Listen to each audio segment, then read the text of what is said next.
Zbirka priča o grehu. Priča 2.2. Otkud greh? Zašto greh? Skoro u svakoj definiciji greha spominje se prvi greh, praroditeljski greh, Adamov greh. Zanimljivo je to da kada se u definicijama greha spominje ovaj praotački greh, neke od njih spominju samo Adama, druge i Adama i Evu. Zar je svejedno da li taj prvobitni greh potiče samo od Adama, kao od Boga prvog stvorenog čoveka, ili i od Adama i od Eve, kao što je napisano u Kuranu, ili pak možda najpre od Eve. U Bibliji je u zmiju prerušeni Satana prevario najpre ženu, Evu, a ona je potom nagovorila Adama da pojede kobnu jabuku sa drveta poznanja dobra i zla, jedinog drveta u raju sa kog je Bog zabranio prvim ljudima da jedu plod. Zagonetka se, kao što vidimo, pojavljuje rano, jer ako se i složimo da je greh uopšteno zlo, pa da onda možda možemo i prestup, i grešku, i pogrešan postupak nazvati grehom, ostaje biblijska tvrdnja da je početak svih ovih pogrešaka u ljudskom postupanju u sagrešenju Adama i Eve. Ako je u početku samo Adam, onda je to Adam iz čijeg rebra, dok je spavao, još nije izvučena Eva. Jednom rečju, u Adamu je i Eva, pa izgleda da je čovjek prvobitno ono androgino biće. Nova pitanja neminovno sleduju. Knjiga Postanja u Bibliji je judejskog porekla, čiju su tradiciju, bar kada je reč o prvom grehu, u celini prihvatili i hrišćani i muslimani. Sve tri monoteističke religije u svetu, danas i dalje najbrojnije, složile su se u pogledu porekla praotačkog greha, a to je bila neposlušnost prvih ljudi prema Bogu koji ih je stvorio. To je bila i ostala gordost i zavist čoveka, ali pre stvorenih ljudi to treba da je bila zavist neposlušnog Lucifera, kome je Bog kao svetlonoscu namenio sasvim drugu ulogu u teofaniji istorije. Poreklo zla, kao što vidimo, ostalo je zagonetno i na istoku kao i na zapadu, ostavljeno na volju ingenioznim umovima čovečanstva, religioznim i filosofskim, da ovo poreklo tumače na bezbroj pronicljivih načina. Zbog ovakve religijske situacije u svetu, pre pojave Mojsija, Karl Jaspers je, čini mi se s pravom, u knjizi o evropskom duhu iz 1946. godine označio Jevreje kao stvarne i jedine izumitelje mita o padu u greh. I to, prema Jaspersovom oštroumnom zapažanju, zato što su Jevreji iskusili izgubljenost čoveka, tražići put ka ponovnom uspostavljanju nekadašnjeg rajskog stanja. Ali ne s one strane, već u svetu.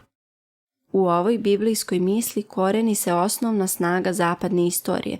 Ideja slobode, prema Jaspersu, mogla je samo na zapadu da dovede do burne dinamičke istorije i politike u kojoj se pokazala težnja ka slobodi naroda i država. Mada ujedinjene religije, oko nekoliko suštinskih principa monoteizma, vera u jednog Boga, vera u besmrtnost duše, vera u sudiju koji nagrađuje i kažnjava, postoje i razlike između sve tri monoteističke religije i to naročito između hrišćanstva i judaizma. Manje između judaizma i islama, dok je u hrišćanstvu veća razlika između protestantizma s jedne strane i pravoslavlja i rimokatolicizma s druge strane. Dinamika istorije, naime, i to na zapadu, bila bi nezamisliva bez hijalističkog očekivanja nebeskog, harmoničnog i pravednog carstva na zemlji. Ideja i vera, prvobitno judaistička, samo je delimično prihvaćena od strane hrišćanstva.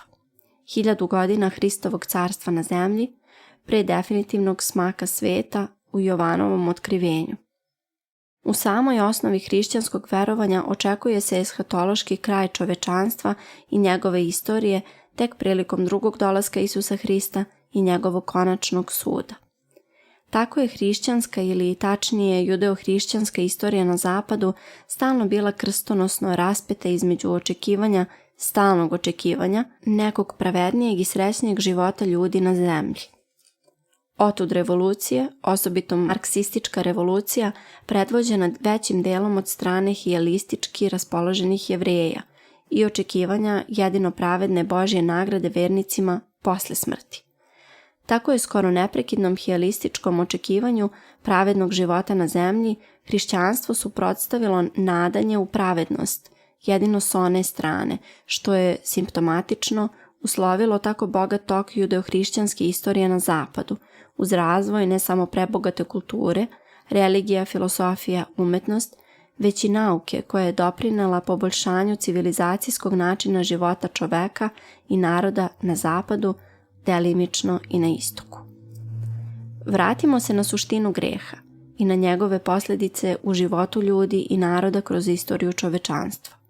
Zlo koje je stvorilo greh u svetu, pri čemu ostavimo po strani ovoga puta Darwinovu teoriju evolucije i drugčijeg razumevanja porekla takozvanog greha i zla u svetu prema materialističkim evolucionistima, moralo je dovesti do stvaranja zakona i prije Mojsijevih tablica zakona sa Sinaja.